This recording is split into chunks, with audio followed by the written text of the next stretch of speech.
இங்கே இவரால் நார்மலாக நடக்கிறது கூட கஷ்டம், சாப்பிட்டா ஜீரணமாகிறது கூட கஷ்டம். நம்மள மாதிரி நார்மலான ஒரு நாளை வாழறதுக்கு அவர் போராட வேண்டியிருக்கு. ஆனால் அவரோட எய்ம் என்னன்னு கேட்டிங்கன்னா, நான் டீச்சர் ஆகணுங்கிறது.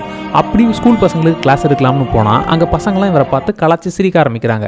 அதை பார்த்து இவர் கொஞ்சம் கூட ஃபீல் பண்ணாமல் இவர் பாட்டுன்னு பாடம் எடுக்க ஆரம்பிக்கிறாரு. கொஞ்சம் கொஞ்சமாக அந்த பசங்களும் சூப்பராக சொல்லி தராருப்பாருன்னு கவனிக்க ஆரம்பிச்சிட்டாங்க. ஸோ என்னை பார்த்து பாவப்படுறதுக்கோ என்னை பார்த்து கலாய்க்கிறதுக்கோ நான் டைம் கொடுக்கவே மாட்டேன். என் திறமையை காட்டுவேன், அதுக்கப்புறம் என்ன உங்களுக்கு பிடிச்சிருங்கிறது தான் இவர் எப்போவுமே பண்ணுறது. இவனுக்கு சப்போர்ட்டிவாக இவனை கூடவே இருந்து மோட்டிவேட் பண்ணுறதா உங்கள் பாட்டிமா தான். டேய், நீ ஒரு நார்மலான ஆளு தான்டா, எப்போவுமே நான் கூட இருக்கேன்டா, பாட்டிமா இருக்கேன்டா அப்படின்றது தான் இவனை மோட்டிவேட் பண்ணுறது.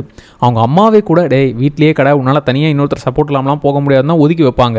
என்னை வீட்லேயே அடைஞ்சு கிடன்னு என்னமோ என்னால் முடியாதுங்கிற மாதிரி நீங்கள் ட்ரீட் பண்ணாதீங்க, நான் யாருன்றது எனக்கு தெரியும்னு. இப்போ வேலைக்கு சேர்றதுக்காக ஒரு காஃபி ஷாப்பில் போய் வேலை கேட்டா, தம்பி நீ இப்படி இருக்குன்னு பாவப்பட்டுல வேலை கொடுக்க முடியாது, இங்கே இவ்வளோ வேலை செய்யணும் அப்படின்னு சொல்லும்போது, சார் நான் நடக்கிறதுக்கு வேணால் கொஞ்சம் ஸ்லோவாக இருக்கலாம், ஆனால் இங்கே இருக்கிற மொத்த மெனுவையும் படித்து இங்கே எல்லாருக்கும் நான் எக்ஸ்பிளைன் பண்ணுறேன், அதுக்கப்புறமா நீங்கள் வேலை கொடுங்கன்னு மொத்தத்தையும் மைண்டில் ஏற்றிக்கிட்டு அங்கே எல்லாரும் முன்னாடியும் சொல்லவும், உனக்குள்ளேயும் திறமை இருக்குதுப்பா, கொஞ்சம் ஸ்லோவாக இருந்தாலும் உன்னால் அந்த வேலை பார்க்க முடியும்னு நம்பி அந்த வேலையும் அவர்கிட்ட கொடுக்குறாங்க. ஐயோ என் நிலைமை இப்படி இருக்கு, என்னால் எதுவுமே முடியாதுன்னு உடஞ்சி போகாமல் மொத்தத்தையும் உடச்சி எனக்கு பிடிச்சதை நான் செஞ்சே தீருவேங்கிற அந்த கான்ஃபிடென்ட்டை இவர்கிட்ட இருந்து நீங்கள் தாராளமாக கற்றுக்கலாம்.